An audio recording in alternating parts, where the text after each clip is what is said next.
Les principales formules de dérivation à connaître sur le bout des doigts, l'un des cours les plus importants du lycée. Première série de formules à retenir, les formules de référence. Alors, si vous avez affaire à des droites, je vous rappelle que la dérivée c'est la pente, donc il suffit de lire le coefficient directeur, donc pour 3x plus 5 c'est 3 et pour x c'est 1. On a démontré dans la vidéo précédente les dérivées de 1 sur x et racine de x et également de x carré. De la même façon, on pourrait démontrer que x cube a pour dérivée 3x carré. Par analogie, x4 a pour dérivée 4x cube. Toujours par analogie, x5 va donner 5x4. On s'aperçoit que la puissance tombe deux fois, une fois devant et une fois de 1.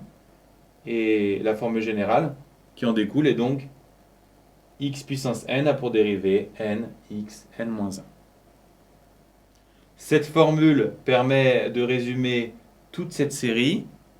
Pour les droites, puisque la dérivée c'est la pente, ça ne doit pas vous poser de problème. Et donc finalement, il n'y a que trois formules à retenir. Celle de la fonction inverse, celle de la racine et celle des puissances. Pour les plus débrouillards, il n'y a qu'une seule formule à retenir, car avec cette formule, on peut assez rapidement démontrer ces deux-là.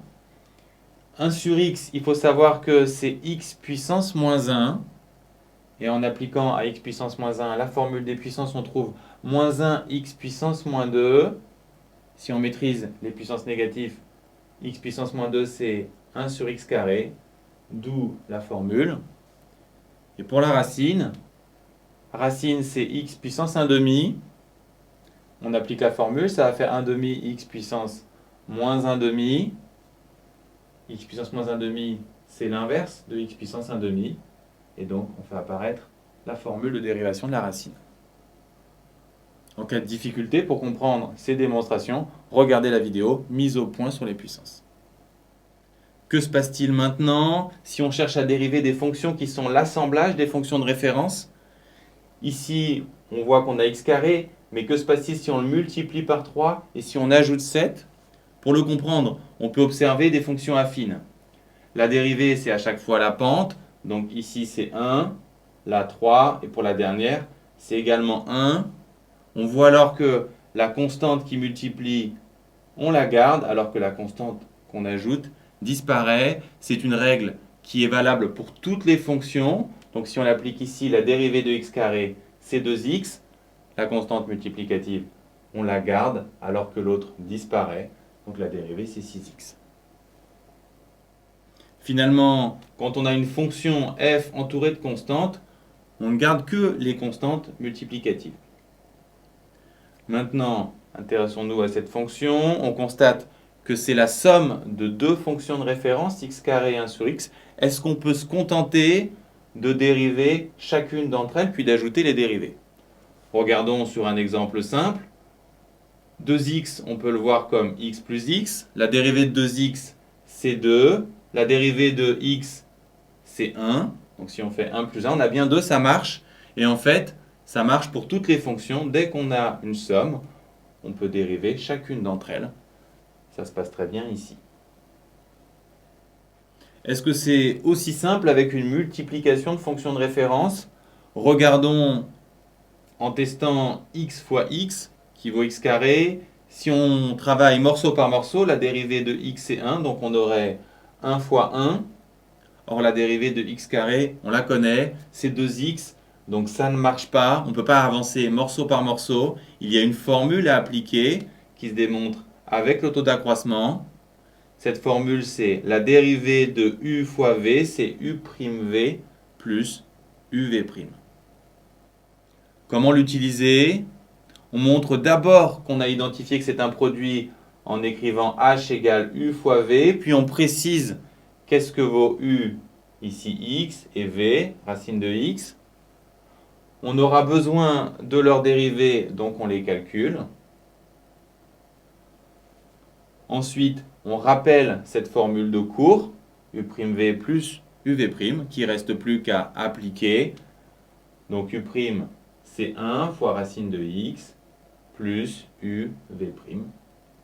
Ici, x et racine se simplifient ce qui nous donne ce résultat. Cette fois, on a un quotient, on se pose la même question, est-ce que ça pourrait être simple? On prend x sur x, morceau par morceau, puisque la dérivée de x est 1, on aurait 1 sur 1. Or, x sur x, ça vaut 1, et la dérivée de 1, c'est 0. Donc, dériver un quotient morceau par morceau, ça ne marche pas du tout. Pour les quotients comme pour les produits, il y a une formule à appliquer. La dérivée d'un quotient u sur v, c'est u'v moins uv' sur v carré. Elle s'applique avec les mêmes étapes que la dérivée d'un produit. On montre d'abord qu'on a reconnu un quotient.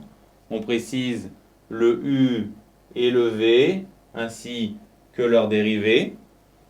On rappelle la formule de dérivée d'un quotient. Puis, on remplace les termes les uns après les autres. Et bien sûr, on simplifie un maximum. Ici, en apparence, on a un quotient et on peut en effet appliquer cette formule avec toutes ces étapes. Mais il y a beaucoup plus rapide parce qu'ici, il y a une constante en bas. Regardons la méthode sur un exemple un peu plus simple. X sur 2 peut se voir comme U sur V, mais c'est beaucoup plus intéressant de le voir comme 1 demi fois X. Je vous rappelle que les constantes multiplicatives, on les garde. Donc il y a juste à dériver X. X c'est 1. Donc on a tout de suite le résultat. On transforme donc ce quotient en 1 tiers fois 5x moins 6. Quand on dérive, on garde les constantes multiplicatives. La dérivée de 5x moins 6, c'est 5, d'où la dérivée. Donc retenez bien, quand vous avez des quotients avec une constante en bas, faites apparaître la multiplication par 1 sur la constante. Comme ça, vous avez juste à dériver le haut. Que retenir?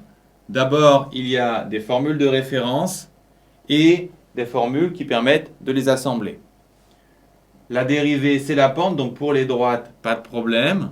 Pour les puissances, il y a une formule qui résume tout, qui permet d'ailleurs de démontrer les deux autres formules à apprendre, les dérivées de 1 sur x et racine de x. Si on a affaire à des fonctions plus compliquées, on regarde globalement la fonction et on se demande si on a affaire à une somme, un produit ou un quotient. Si on a affaire à une somme, on va pouvoir travailler morceau par morceau. On n'oublie pas que si on a des constantes multiplicatives, on les garde alors que les constantes qu'on ajoute disparaissent. Et si on a un quotient avec une constante au dénominateur, on fait apparaître une constante multiplicative. Par contre, quand vous avez des produits et des quotients, vous avez des formules que cette fois, il faut absolument faire apparaître sur votre copie avant de les appliquer. Donc, finalement, 5 formules à connaître, mais le plus important, c'est le coup d'œil pour repérer la forme globale et les subtilités.